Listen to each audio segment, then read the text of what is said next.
નમસ્કાર વિદ્યાર્થી મિત્રો, પરમગુરુ પાઠશાળા સંકુલમાં આવેલ સતકૈવલ વિદ્યા મંદિરમાં આપનું હાર્દિક સ્વાગત કરું છું. હું ધર્મેન્દ્રસિંહ ઝાલા. ધોરણ 10માં સામાજિક વિજ્ઞાનનો આપણે અભ્યાસ કરી રહ્યા છે. તેમાં પ્રકરણ નંબર 10 ભારત અને કૃષિ. તેમાં જોઈશું ભાગ 3માં ઔષધિ અને મસાલા પાક, કૃષિમાં ટેકનિકલ અને સંસ્થાકીય સુધારા, હરિયાળી ક્રાંતિ, અનાજ સંરક્ષણ વગેરે. ઔષધિ અને મસાલા પાક. જીરું, વરિયાળી, ઈસબગુલના ઉત્પાદનમાં વિશ્વમાં ગુજરાત પ્રથમ સ્થાને છે. આ ઉપરાંત ધાણા, મેથી, રાઈ, સુવા, અજમાના ઉત્પાદન અને નિકાસમાં ભારત મોખરે છે. આપણા ઔષધીય મસાલા પાક છે. ઈસબગુલ, જીરું, વરિયાળીનો આપણે ઉપયોગ કરીએ છીએ. સિવાય ધાણા, મેથી, રાઈ, સુવા દાણા, અજમાનો પણ ઉપયોગ થાય છે અને બધી નિકાસ થાય છે. વિશ્વના કુલ મસાલા ઉત્પાદનમાં ભારતનો હિસ્સો લગભગ 35% જેટલો છે. ભારતના કાળા મરી, તજ, લવિંગ વગેરેની માંગ દેશ વિદેશમાં ખૂબ જ રહે છે. ગુજરાતમાં અશ્વગંધા, તુલસી, કરિયાતું, જે આપણે કડું કડિયાતું કહીએ છીએ તે, મીઠી આવળ, સફેદ મૂસળી, મધુનાશિની, અશોક, ગરમર, લીંડી પીપર, ગળો, કુવારપાઠું વગેરે ઔષધીય પાકો તેમજ સુગંધી પાકોમાં ફુદીનો, મેથોલ, પામ રોઝા, લેમન ગ્રાસનો સમાવેશ કરી શકાય. તો આ બધા આપણા ઔષધીય પાકો છે. ક્યાંક ક્યાંક આપણા મસાલા પણ આપણા રસોડામાં ઉપયોગ કરીએ છીએ. કાળા મરી, તજ, લવિંગ, ઇલચી, એ બધી જ વસ્તુ, સુવાદાણા, અજમાનો, રાઈ, મેથી, એ પણ આપણા ઔષધીય છે. એ સિવાય આપણા ઔષધીય જોઈએ તો અશ્વગંધા, તુલસીનો છોડ, એના પાંદડા આપણે ઉપયોગ કરીએ છીએ. કડું કડિયાતું આવે છે, મીઠી, સફેદ મૂસળી, મધુનાશિની, લીંડી પીપર, ઘણી બધી ઔષધીય, કુંવારપાઠુંનો ઉપયોગ આપણે કરીએ છીએ, જે આપણે એલોવેરા તરીકેનો ઉપયોગ થાય છે. આ બધા ઔષધીય પાકો છે. ત્યાર પછી જોઈએ તો ફળો, શાકભાજી, ફૂલોની ખેતી. વિશ્વમાં ફળોના ઉત્પાદનમાં ભારત ચીન પછી બીજા ક્રમે છે. ભારતમાં કેળા, કેરી, સફરજન, દ્રાક્ષ, નાશપતી, નારંગી વગેરેની ખેતી થાય છે.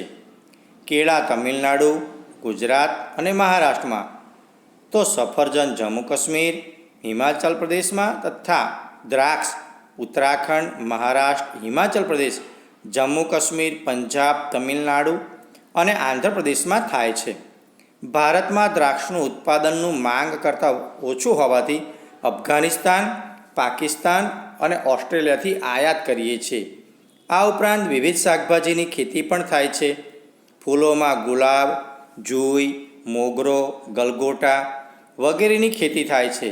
આમ ભારતમાં વિવિધ પ્રકારના પાક થાય છે. આગળ વધીએ તો મિત્રો 9, ગુજરાતમાં રોકડિયા પાકોની ખેતી વધતા ઘાસચારાના પાકની અછત રહે છે. એટલે આપણે રોકડિયા પાકનો ઉપયોગ કરવા માંડ્યા એટલે ગાયો ભેંસોને જે ખવડાવવા માટે ઘાસચારો જોઈએ, એ ઘાસચારાની પાકની અછત રહે છે. ઘાસચારામાં વિવિધ પાકો, ફોડર ક્રોપ જેવા કે ધરફ, ગુજરાત ધરફ, એક આ બધા ઘાસના નામ છે. અંજન, પૂષા યલ્લો અંજન, માર્વેલ, ગુજરાત માર્વેલ ઘાસ નંબર 1, શણિયાર, ગુજરાત શણિયાર 1, તેમજ ઘાસનો જે વધારે જથ્થો હોય જે ઝીંઝવો, ધામણ, હેમેટા અને કલાટોરિયા જેવા ઘાસચારાના પાકો વાવી શકાય. સામાન્ય રીતે બધા જ ઘાસચારાના પાકોની કાપણી ઓક્ટોબર માસમાં એટલે કે વાવણી પછી 4 માસે કરવી જોઈએ. આ વાવ્યા પછી 4 માસે કાપણી કરવી જોઈએ. તો આપણે આ ઘાસની જુદી જુદી જાતો છે. ઘાસ વિશે પણ આ ખેતરોમાં જોવા મળે છે.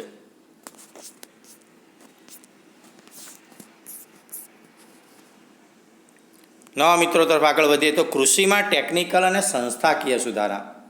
પહેલાંના જમાનામાં દાતરડું, કોદાળી, પાવડો, ઓરણી, હળ, ગાડું જેવા ટાંચા અને સાદા સાધનો વડે ખેતી કાર્ય કરવામાં આવતું. હવે એમાં આધુનિક ઉપકરણોએ પગપેસારો કર્યો છે. એટલે પહેલાં આપણે કોદાળી, પાવડો, દાતરડોનો ઉપયોગ કરતા, હળનો ઉપયોગ કરતા, ઓરણી એટલે ઓરવાનું, ઘઉં, ચોખા, બાજરી જે ઓરે એવું એક ઓરણી જેવું આવતું, આગળ બળદ ચાલતા અને પાછળ ઓરવામાં આવે. તો એવા ટાંચા સાધનો, ઓછા સાધનો હતા અને આ સાધનો વડે ખેતી કાર્ય કરવામાં આવતું હતું. હવે એમાં આધુનિક ઉપકરણોએ પગ પેસારો કર્યો છે, જે પૈકી ટ્રેક્ટર, ટેલર્સ, રોટાવેટર સૌથી સામાન્ય છે. આ ઉપરાંત ઘઉંની કાપણી માટે પ્રથમ થ્રેશર અને ત્યારબાદ હાર્વેસ્ટર જેવા આધુનિક ઉપકરણો વપરાવા લાગ્યા. તો જુદા જુદા નવા ટ્રેક્ટર, ટેલર્સ, રોટાવેટર આવી ગયું છે. ઘઉંની કાપણી માટે પહેલાં થ્રેશરનો ઉપયોગ થતો, હવે હાર્વેસ્ટરનો ઉપયોગ થાય છે. આ સિવાય રાસાયણિક ખાતરોનો પણ ઉપયોગ વધ્યો. હાઇબ્રિડ બિયારણો, બીટી બિયારણો, જંતુનાશક દવાઓ તેમજ ટપક સિંચાઈ, ગ્રીન હાઉસ વગેરેનો વપરાશ વધ્યો છે. તો આ બધા કૃષિમાં ટેકનિકલ સુધારાઓ વધતા ગયા. તેમાં મુખ્ય મુદ્દામાં જોઈએ તો પ્રશ્નના જવાબમાં ટેકનિકલ સુધારા. ગુજરાતના કૃષિ ક્ષેત્રે ટેકનિકલ સુધારા કયા કયા થયા સમજાવો. આવો પ્રશ્ન જવાબ પરીક્ષામાં પૂછાય છે. જોઈએ આપણે. ભારતમાં ખેતી ક્ષેત્રે બિયારણ, ખાતર અને ખેત સાધનોમાં આવેલા પરિવર્તન ટેકનિકલ સુધારા તરીકે ગણાય છે. સિંચાઈ માટે ખેડૂત પહેલાં કોસ રેંટનો ઉપયોગ કરતો. પહેલાંના વખતમાં કોસનો ઉપયોગ થતો, રેંટનો ઉપયોગ કરતો. આજે તો સબમર્સિબલ પંપ અને મોનોબ્લોક પંપ, સોલાર પંપ પણ હવે આવવા માંડ્યા. સોલાર પંપ, ટપક સિંચાઈ એટલે ટપક પાણી એ છોડ ઉપર પડે છે અને ઓછા પાણીનો ઉપયોગ થાય છે, એટલે પાણી બચે છે. એટલે ટપક સિંચાઈ પદ્ધતિ અને ફુવારા પદ્ધતિનો ઉપયોગ કરતો થયો છે. તો આપણો ખેડૂત આવી રીતના સિંચાઈ પદ્ધતિ, ફુવારા પદ્ધતિનો ઉપયોગ વધવા માંડ્યો. રાસાયણિક ખાતરો DAP, di ammonia phosphate, NPK, nitrogen, phosphorus અને પોટાશ, યુરિયા તેમજ જૈવિક ખાતરો, બાયો ફર્ટિલાઇઝર, પ્રવાહી જૈવિક ખાતર, બાયોટેક બિયારણો વગેરેનો ઉપયોગ થાય છે. ખેડૂત પાક સંરક્ષણ માટે જંતુનાશક દવાઓ અને જૈવિક નિયંત્રણ, બાયો કંટ્રોલનો ઉપયોગ કરતો થયો છે. સરકાર દ્વારા ખેડૂતોને રેડિયો, ટીવી, વર્તમાનપત્રો, ડીડી કિસાન ચેનલ, મોબાઈલ પર કિસાન SMS, ટોલ ફ્રી નંબર 1800-180-1551 કિસાન ટોલ ફ્રી સેન્ટર ઉપર તમે જો કંઈ પૂછો તો એનો જવાબ પણ તમને મળે છે. સરકારના ખેડૂત વેબ પોર્ટલ, આઈ ખેડૂત તથા એગ્રી માર્કેટ જેવો મોબાઈલ એપ દ્વારા સતત માહિતી, નવી તકનીકો અને માર્ગદર્શન પૂરું પડાય છે. તો જુદા જુદા રેડિયો, ટીવી દ્વારા, ખેડૂતોના આઈ ખેડૂત દ્વારા, ટીવી દ્વારા પણ આ માહિતી મળતી જાય છે. તો બધી ટેકનોલોજીમાં સુધારા છે. એ સિવાય આગળ વધીએ તો ગ્રામ વિસ્તારમાં કૃષિ સંશોધન અને નવી તકનીકોનો પ્રચાર પ્રસાર ગ્રામ સેવકો દ્વારા ખેડૂતો સુધી પહોંચાડાય છે. સરકારે દરેક જિલ્લા મથકે ખેડૂત તાલીમ કેન્દ્રની સ્થાપના કરી છે, જેમાં ખેડૂતોને પ્રશિક્ષિત કરાય છે, એટલે એમને ભણાવાય છે. એ જે ખેતીને લગતી બાબતો હોય તેને માર્ગદર્શન પૂરું પડાય છે. ગુજરાતમાં કૃષિ મેળાઓ દ્વારા ખેડૂતોને અદ્યતન માહિતી અને માર્ગદર્શન અપાય છે. તો અદ્યતન માર્ગદર્શન કૃષિ મેળાઓમાં છે. દરેક રાજ્યમાં કૃષિ યુનિવર્સિટીની સ્થાપના કરવામાં આવી છે. ગુજરાતમાં દાંતીવાડા, જૂનાગઢ, આણંદ અને નવસારી ખાતે કૃષિ યુનિવર્સિટીઓ સ્થાપવામાં આવી છે. તેઓ ખેતી ક્ષેત્રે નવા સંશોધનો કરે છે અને કૃષિવિદો તૈયાર કરે છે. કૃષિ ટેકનોલોજીની વાત કરીએ તો ગુજરાતમાં આપણી કૃષિ યુનિવર્સિટી આવેલી છે. દાંતીવાડા છે, જૂનાગઢ, આણંદ અને નવસારીમાં આ યુનિવર્સિટીની સ્થાપના થયેલી છે. ત્યાં પણ નવા સંશોધનો થાય છે. આ ઉપરાંત કૃષિ ક્ષેત્રે સંશોધન કરતી ICAR, Indian council of agriculture research અને DARE, department of agriculture research and education વગેરે સંસ્થાઓ રાષ્ટ્રીય કક્ષાએ કાર્યરત છે. તો આપણા ટેકનિકલ સુધારા જોઈએ. હવે જોઈએ સંસ્થાકીય સુધારાઓ. ભારતમાં જમીન માલિકી, ખેત ધિરાણ, ખેત પેદાશના વેચાણ અંગે થયેલ સુધારા સંસ્થાગત સુધારા ગણાય છે. સરકારે જમીનદારી પ્રથા નાબૂદ કરી ખેડૂતોનું શોષણ અટકાવ્યું છે. ખેડે તેની જમીનના કાયદા દ્વારા ખેડનારને જમીન માલિકીનો સાચો હક આપ્યો છે. તો જે ખેડે એની જમીન એ કાયદા દ્વારા ખેડનારને હક મળે છે. જમીન ટોચ મર્યાદાના કાયદા દ્વારા જમીન માલિકીની અસમાનતા દૂર કરેલ છે. તો જમીન ટોચ મર્યાદાના ઘણા કાયદા છે, એમાં પણ અસમાનતા દૂર કરી છે. કિસાન ક્રેડિટ કાર્ડ દ્વારા અને રાષ્ટ્રીયકૃત તેમજ સહકારી બેન્કો દ્વારા ખેડૂતોને આર્થિક મદદ માટે કૃષિ ધિરાણ આપવામાં આવે છે. કૃષિઓને જે ખેડૂતો છે એ ખેડૂતોને કિસાન ક્રેડિટ દ્વારા રાષ્ટ્રીયકૃત બેન્કો છે, સહકારી જે બેન્કો છે એના દ્વારા આર્થિક મદદ માટે પૈસા આપવામાં આવે છે, એટલે કૃષિ ધિરાણ આપવામાં આવે છે. સરકાર બિયારણ અને ખાતરો તથા જંતુનાશક દવાઓ ખરીદવા માટે સબસિડી અને આર્થિક મદદ કરે છે. સબસિડી પણ આપવામાં આવે છે જંતુનાશક દવા માટે, બિયારણ માટે, જેનાથી ખેડૂત છે એ પોતાની આર્થિક સ્થિતિ સારી થાય. પ્રધાનમંત્રી પાક વીમા યોજના દ્વારા ખેડૂતોને ખેતી પાકોનું વીમાકીય રક્ષણ પૂરું પાડવામાં આવે છે, તો વીમો પણ લેવામાં આવે છે. દુષ્કાળ કે વધુ વરસાદને કારણે પાક નિષ્ફળ જાય ત્યારે સરકાર દ્વારા ખેડૂતોને આર્થિક સહાય કરવામાં આવે છે. માર્કેટ યાર્ડમાં ખેત પેદાશોના વેચાણમાં કાયદાકીય જોગવાઈ કરી ખુલ્લી હરાજીની પ્રક્રિયા વ્યાપક બનાવી છે. ખેડૂતોને ખેત પેદાશોને પોષણક્ષમ ભાવ મળી રહે તે માટે સહકારી મંડળીઓ, ખરીદ વેચાણ સંઘ, સહકારી ધોરણે ગોદામો, શીતગૃહો, પરિવહન અને સંદેશા વ્યવહારની સુવિધાઓ પૂરી પાડવામાં પણ આવે છે. ખેડૂતો પાસેથી ખેત પેદાશોની સરકારે નક્કી કરેલ પોષણક્ષમ ટેકાના ભાવે ખરીદી કરવા માટે નીચેની સંસ્થાઓ પણ કાર્યરત છે. 1. ભારતીય રાષ્ટ્રીય કૃષિ સહકારી વિપણન સંઘ, national agriculture cooperative marketing federation of India, એનું ટૂંકું નામ છે NAFED. બીજું નામ છે ગુજરાત તેલીબિયા ઉત્પાદક સંઘ, Gujarat cooperative oilseeds growers federation, GROFED. અને ત્રીજો નંબર છે રાષ્ટ્રીય ડેરી વિકાસ નિગમ, national dairy development board, NDDB. તો આ ત્રણ એ ભારતમાં કૃષિ ક્ષેત્રે ઘણું સારું કાર્ય પણ કરી રહી છે. રાષ્ટ્રીય ડેરી છે એ પણ આણંદમાં આવેલી છે, નેશનલ ડેરી ડેવલપમેન્ટ બોર્ડ, રાષ્ટ્રીય ડેરી વિકાસ નિગમ, જેનાને બધી જુદી જુદી ડેરીઓ પણ કામ કરે છે, અને પશુપાલન વ્યવસાય, ખેતી ક્ષેત્રે પણ આ કાર્ય કરે છે. હવે જોઈએ આગળ નવા મુદ્દા તરફ મિત્રો. હરિયાળી ક્રાંતિ. આપણા દેશમાં 1960ના દશકામાં કૃષિ ક્ષેત્રે હરિયાળી ક્રાંતિ સર્જાય તે પહેલાં એવો સમયગાળો હતો કે જ્યારે દેશમાં અનાજની તીવ્ર અછત પ્રવર્તી હતી. એક મુખ્ય કૃષિપ્રધાન દેશને અનાજની આયાત કરવી પડતી હતી. આવી પરાવલંબી પરિસ્થિતિમાં સામે દેશ ઝઝૂમતો હતો.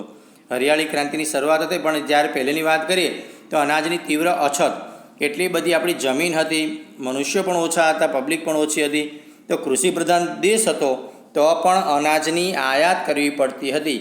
એટલે આપણે પરાવલંબી બીજા દેશ ઉપર નભવું પડતું હતું.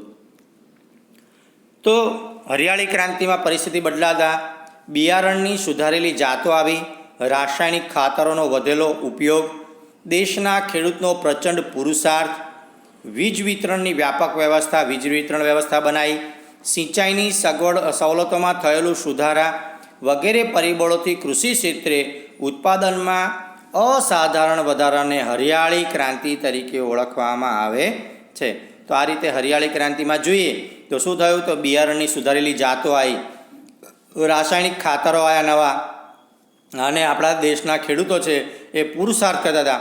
એ સિવાય કૂવામાંથી પાણી કાઢવા માટે વીજ ઉત્પન્ન થવા માંડ્યું, સિંચાઈની સવલતો એટલે ડેમ, કૂવા, તળાવ એ બધું બનાવવામાં આવ્યું. આ બધા પરિબળોથી કૃષિ ક્ષેત્રે ઉત્પાદનમાં અસાધારણ વધારો થયો, અનાજ આવ્યું વધ્યું, એટલે એ હરિયાળી ક્રાંતિ તરીકે ઓળખાય છે. હરિયાળી ક્રાંતિનો મુખ્ય ઉદ્દેશ્ય હતો કૃષિ ઉપજમાં વધારો કરવો. એટલે હરિયાળી ક્રાંતિનું શું કારણ, કે કૃષિ ઉપજ વધે, ખેડૂતોને વધુ પ્રમાણમાં રાસાયણિક ખાતર અને કીટનાશકનો ઉપયોગ કરવા માટે પ્રેરિત કરવામાં આવ્યા, અને કૃષિ ઉપજમાં વધારો કરવાના લક્ષ્યને હાંસલ કરવામાં સફળતા મળી. હરિયાળી ક્રાંતિથી ઘઉં અને ડાંગરના પાકમાં વિક્રમજનક ઉત્પાદન થયું છે. દેશમાં પહેલો જ્યાં ખાદ્ય અન્નની અછત હતી ત્યાં આજે અનાજના પર્યાપ્ત ભંડારો છે. એક સમયે ભારતમાં દુષ્કાળ સમયાંતરે અનુભવાતો પ્રકોપ હતો. હરિયાળી ક્રાંતિ પછી તેની ખાસ અસર જોવા મળી નથી. અનાજના બફર સ્ટોકને કારણે દુષ્કાળ કે અછતની પરિસ્થિતિનો સરળતાથી સામનો કરી શકાયો છે. તો આપણે જ્યારે આપણા હરિયાળી ક્રાંતિને કારણે આપણો જે વધારે પ્રમાણમાં ખાસ કરીને જે અનાજ છે એ અનાજ વધ્યું. પેલા અનાજ વધ્યું એટલે ભવિષ્યમાં કોઈ પણ દુષ્કાળ આવે કે અછત સર્જાય તો સરળતાથી આપણે સામનો કરી શકીશું. અન્ન ક્ષેત્રે દેશનું સ્વાવલંબન એ હરિયાળી ક્રાંતિની સીમાચિહ્નરૂપ ઐતિહાસિક સિદ્ધિ છે. આજે રોકડિયા પાકોનું વાવેતર વધતા કઠોળ અને ધાન્ય પાકોનું વાવેતર તથા ઉત્પાદન ઘટ્યું છે, અને એક જ પાકનું પુનરાવર્તન થતાં જમીનની ફળદ્રુપતા પણ ઘટી છે.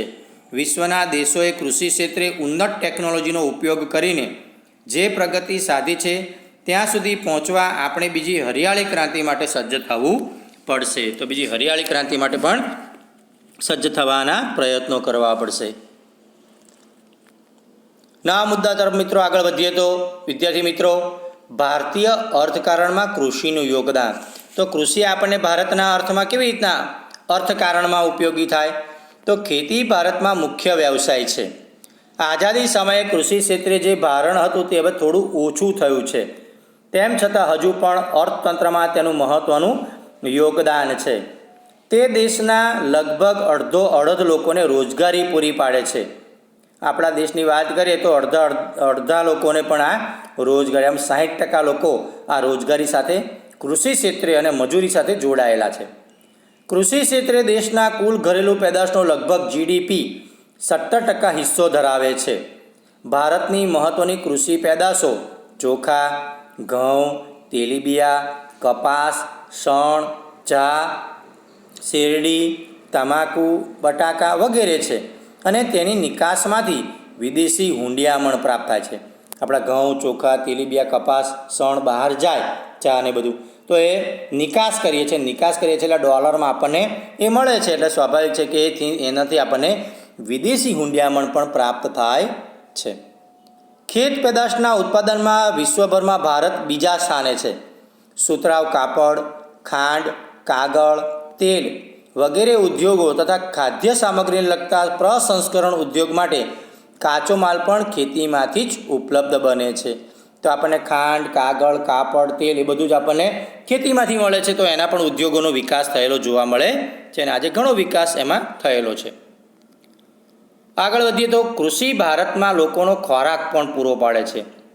જો કે અનિયમિત, અનિશ્ચિત વરસાદ અને સિંચાઈની અલ્પ સગવડને કારણે ખેતી ક્ષેત્રે વૈશ્વિક બજારમાં ભારતનો દેખાવ સાતત્યપૂર્ણ રહ્યો છે. એટલે મજબૂતાઈપૂર્વક કહી શકીએ નહીં કે ભાઈ આપણે સારું કામ કરી રહ્યા છે ખેતી ક્ષેત્રે.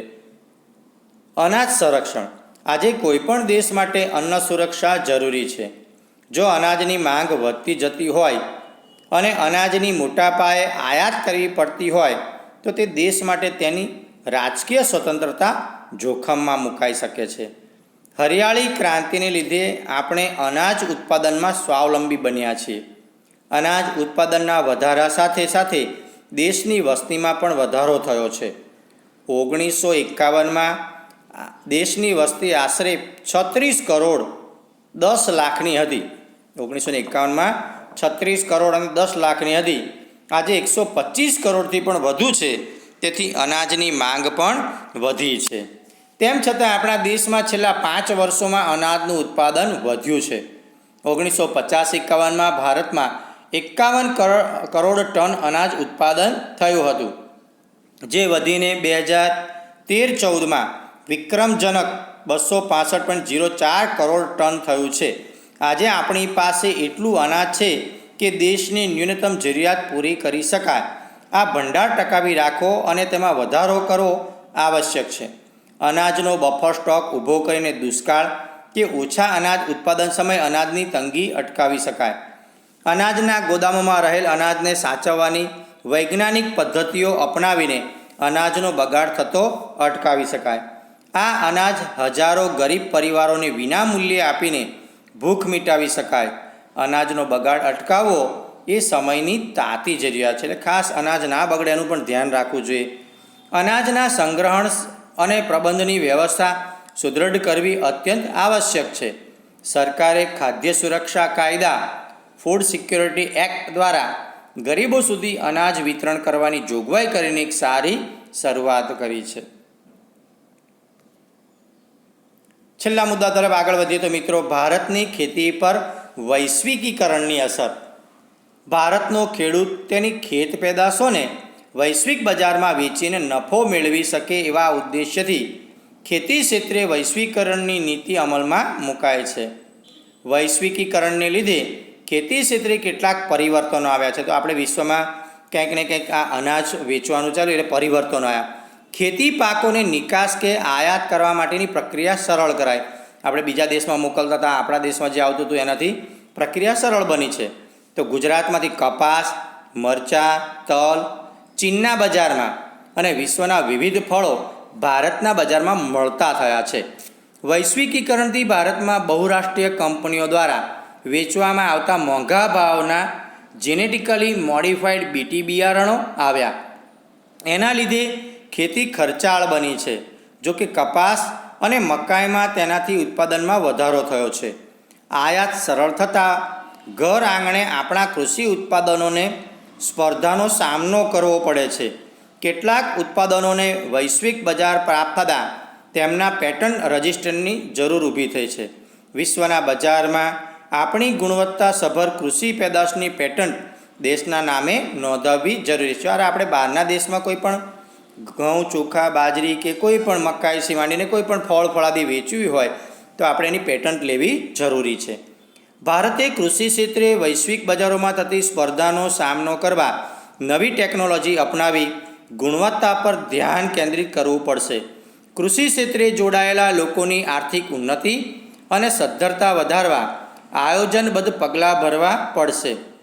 વધતી જતી વસ્તી અને ભવિષ્યમાં વધનાર કૃષિ પેદાશોની માંગ સાથે આર્થિક પ્રગતિની વિકાસ કૂચ જાળવી રાખવા બીજી હરિયાળી ક્રાંતિ માટે નક્કર વ્યૂહરચના ગોઠવવી જરૂરી છે. એટલે હવે આર્થિક તંગી આવતી હોય આવી કોઈ પણ પરિસ્થિતિને પહોંચી વળવા માટે પણ નવી વ્યૂહરચનાઓ પણ ઘડવી પડે.